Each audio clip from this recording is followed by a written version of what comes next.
Class 12 geography suggestion তোমরা দুটো video পাবে। আজকে ভিডিওটা অত্যন্ত গুরুত্বপূর্ণ। এই ভিডিওটা তোমরা মন দিয়ে দেখো, যে প্রশ্নগুলো বলে সেই প্রশ্নগুলো অবশ্যই তোমরা মন দিয়ে শোনো। আর তোমরা যারা এখনো পর্যন্ত তোমাদেরই প্রিয় চ্যানেল সাবস্ক্রাইব করোনি, তোমাদের কাছে অনুরোধ করছি তোমরা কিন্তু সাবস্ক্রাইব করবে। সমস্ত কষ্টের মধ্যেও, অসুস্থতার মধ্যেও তোমাদের জন্য কিন্তু অবিশ্রান্ত পরিশ্রম করছি। এবং নতুন ক্লাসে ক্লাস 11 ক্লাস 12 এ কিন্তু ভর্তি রীতিমতো চলছে। আশা করি তোমাদের আগের পরীক্ষাগুলো খুবই ভালো হয়েছে। সামনে তোমাদের এবার জিওগ্রাফি পরীক্ষার পালা। তো জিওগ্রাফি পরীক্ষার জন্য যে সমস্ত কোশ্চেনগুলো গুরুত্বপূর্ণ সেগুলো নিয়ে আজকে আমরা আলোচনা করব। তো প্রথমে বলে দিয়ে থাকি, আমি একটু সাজেশনটা অন্যদের থেকে বড়ই রেখেছি, কারণ তোমরা হয়তো জানো জিওগ্রাফির যে সিলেবাসটা সেটা তুলনামূলক অনেক বড়।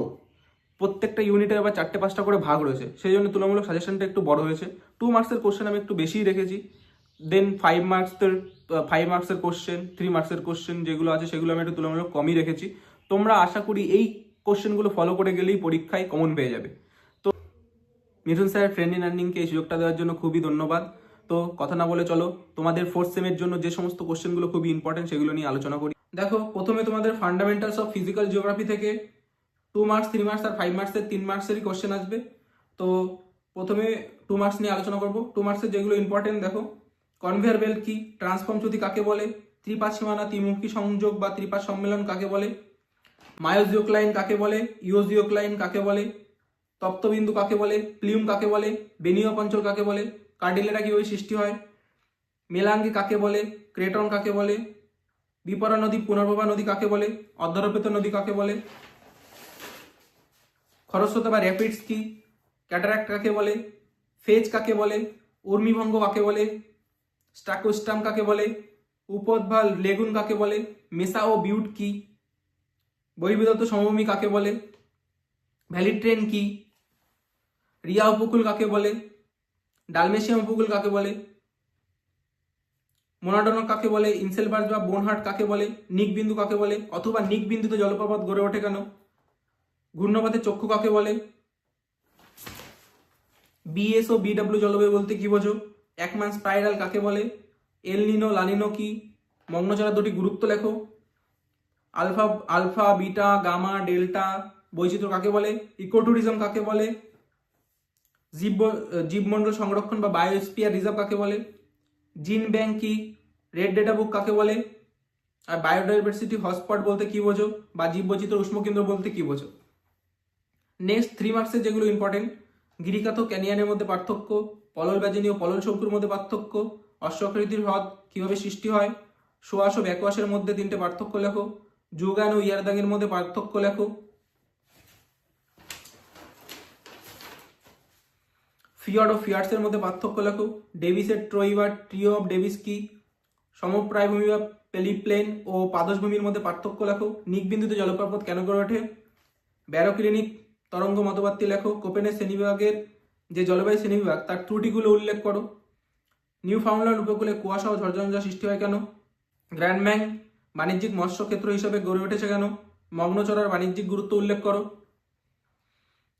নেক্সট, একই অক্ষাংশে অবস্থিত হলেও ব্রিটিশ দ্বীপপুঞ্জে পশ্চিম উপকূলে বরফ জমে না, অথচ ল্যাব্রাডর উপকূলে প্রায় 9 মাস বরফ জমে, ভৌগোলিক কারণ ব্যাখ্যা করো।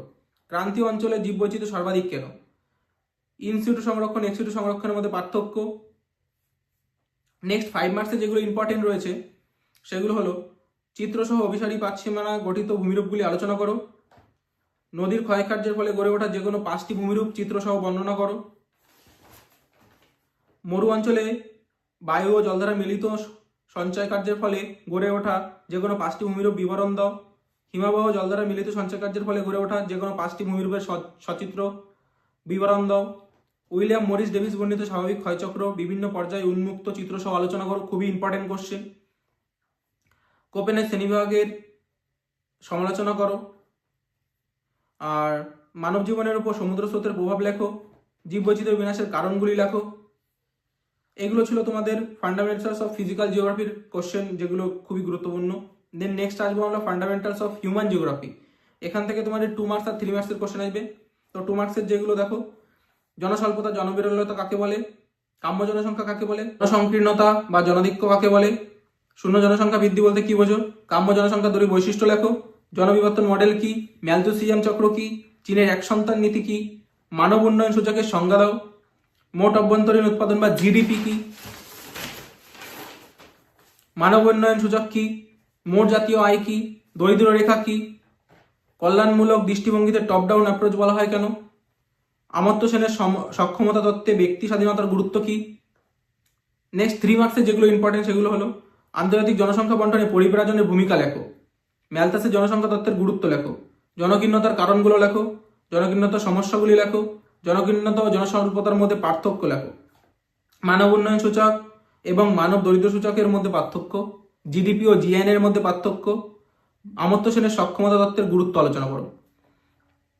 নেক্সট আমাদের থার্ড ইউনিট যেটা রয়েছে জিওগ্রাফি অফ ইন্ডিয়া, এর থেকেও 2 মার্কস আর 3 মার্কস আসবে। তো 2 মার্কসের যেগুলো দেখো, ভারতের খাদ্য প্রক্রিয়া শিল্পের দুটি গুরুত্ব লেখো, ভারতের কাগজ শিল্পের দুটি সম্ভাবনার কথা উল্লেখ করো, ভারতের কাগজ শিল্পের দুটি সমস্যা লেখো, পণ্য সূচক কাকে বলে, স্থানীয় ও অস্থানীয় শিল্প কাকে বলে, সেল কি, পূর্ব ভারতের লৌহ ইস্পাত শিল্পের কেন্দ্রীয় ভবনের দুটো কারণ লেখো, ভারতের কোন শহরকে ডেট্রয়েট বলা হয় এবং কেন বলা হয়, আউটসোর্সিং অফসোর্সিং কি, উন্নয়নের সংজ্ঞা দাও, গোষ্ঠীবদ্ধ বসতি রৈখিক বসতি কাকে বলে, ডিজিটাল ইন্ডিয়া বলতে কি বোঝো, ভারতের দীর্ঘস্থায়ী উন্নয়নের জন্য গৃহীত দুটি পদক্ষেপ উল্লেখ করো, মিড ডে মিল কর্মসূচি কি, গঙ্গা অ্যাকশন প্ল্যান কি, নমামি গঙ্গা প্রোগ্রাম বলতে কি বোঝো, ভারতের রাজধানী দিল্লিতে বায়ু দূষণের দুটি মূল কারণ লেখো, ব্ল্যাক ফুড রোগ কি, জনস্বাস্থ্যের উপর আর্সেনিক দূষণের দুটি প্রভাব লেখো।